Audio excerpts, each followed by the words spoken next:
Ya. Sebagai siswa, ya, menurut kalian apa saja hak yang bisa kalian dapatkan di sekolah?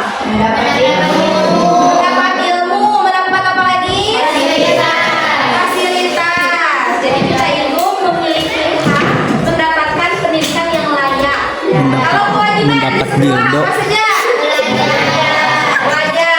Terus menghormati guru, mengerjakan PR. Betul, itu termasuk ke dalam contoh hak dan kewajiban di lingkungan sekolah. Nah, sebelum memulai diskusi, Ibu akan menjadikan satu video. Silakan kalian simak dengan baik-baik ya.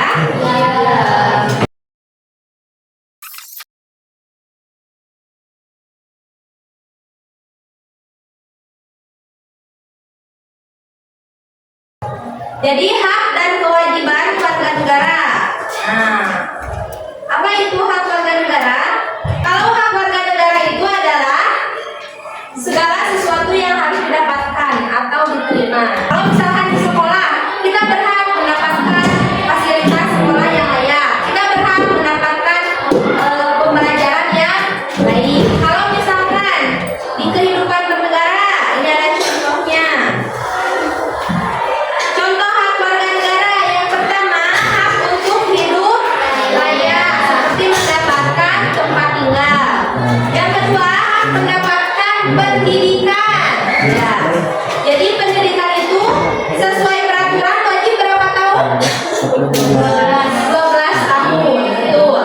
Yang ketiga, hak untuk beribadah sesuai agama. Jadi di Indonesia itu semua orang diberikan kebebasan untuk memeluk agamanya masing-masing. Artinya, ketika orang tersebut berbeda agamanya, dia memiliki kebebasan untuk beribadah. Yang keempat, hak mengeluarkan pendapat. Biasanya itu ditemukan dalam kondisi bermusyawarah. Yang lima, hak mendapatkan perlindungan hukum. Jadi semuanya itu berhak mendapatkan hukum yang adil. Apa itu kewajiban warga negara? Kewajiban warga negara adalah tugas-tugas yang harus dilakukan.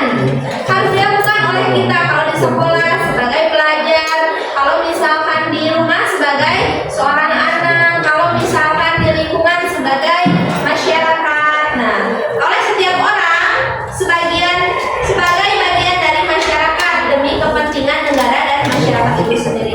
Apa saja contohnya? Yang pertama, menaati aturan dan hukum. Contoh yang tadi di video ada apa? Kewajiban tadi dicontohkan. Mematuhi peraturan lalu lintas, seperti kalau mau berkendara itu harus memakai helm, menjalankan motor kecepatannya jadi jangan ngebut-ngebut. Itu termasuk ke dalam menaati aturan dan juga hukum. Yang kedua, menjaga persatuan dan kesatuan dengan cara kita tidak diskriminasi, tidak membedakan orang lain, tidak membuli. Yang terakhir, membayar pajak. Jadi bayar pajak itu hukumnya wajib. Terus apa hubungannya hak dan kewajiban dengan Pancasila? Itu kaitannya erat dengan sila kedua yang berbunyi kemanusiaan yang adil dan beradab. Adilnya di mana? Adilnya kita harus mendapatkan hak. Beradabnya menjalankan kewajiban untuk menghormati hak orang lain. Jadi berdasarkan materi yang tadi Ibu sampaikan, bagaimana hak untuk mendapatkan pendidikan gratis? Berarti negara wajib membiayai sekolah kami agar tidak ada hambatan biaya. Ya, betul. Kalau misalkan sekolah digratiskan, otomatis orang yang tidak mampu itu bisa mendapatkan haknya, yaitu bersekolah. Karena mendapatkan pendidikan termasuk ke dalam hak warga negara. Oke, sekarang Ibu akan membagi kalian menjadi 4 kelompok ya. Kelompok 1 setuju? Ya. Kelompok 2 setuju? Kelompok 3 setuju. Kelompok 4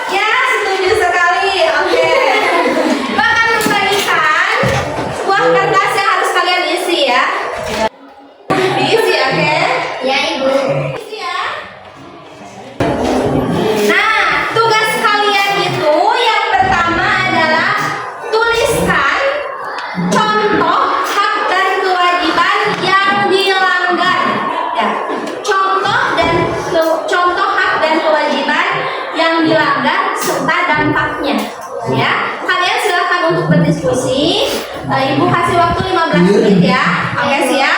Jika ada kendala boleh ditanyakan. Oke, ada yang kesulitan? Ibu, ya? Ini apa ya, Bu? Oh, oh iya. Ini sudah tepat analisisnya, tapi jangan lupa hubungkan dampaknya dengan nilai Pancasila, khususnya sila kedua ya. Oh iya. Ya, paham? Nah, kalian kompak sekali nih lihat-lihat ya. Silakan. Oke, untuk kelompok ini. Ibu, ini gimana? Ini susah. Yang ini kalian mengulang saja pendapat kalian ya. Tidak ada benar, tidak ada salah. Semua jawaban dianggap. Oke, waktu diskusi sudah habis. Ya, Bu. Ibu meminta untuk kelompok satu untuk ke depan untuk menjelaskan atau membacakan hasil analisis kelompok kalian. Yang lainnya silahkan untuk mendengarkan, mengamati, dan kalau ada yang mau ditanyakan silahkan kalian tanyakan di akhir, oke? Oke, silahkan kelompok satu, Ibu. Kelompok kami menganalisis kasus anak putus sekolah, hak yang dilanggar, pendidikan, kewajiban yang dilanggar, dan serta masyarakat. Dampaknya menghambat pembangunan SDM bangsa. Oke, terima kasih. Kita berikan tepuk tangan untuk kelompok satu. Ya, jadi hasil dari kelompok satu tadi menganalisis untuk anak atau siswa yang putus sekolah. Hak yang dilanggarnya adalah hak apa? Hak pendidikan. Karena tidak terpenuhi. Dampaknya adalah nantinya adanya kemiskinan dan juga penurunan sumber daya manusia. Benar sekali ya, kelompok satu itu analisisnya sudah bagus. Kalian keren.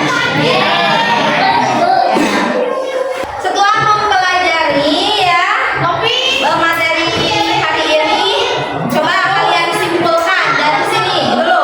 Apa yang dapat kalian simpulkan?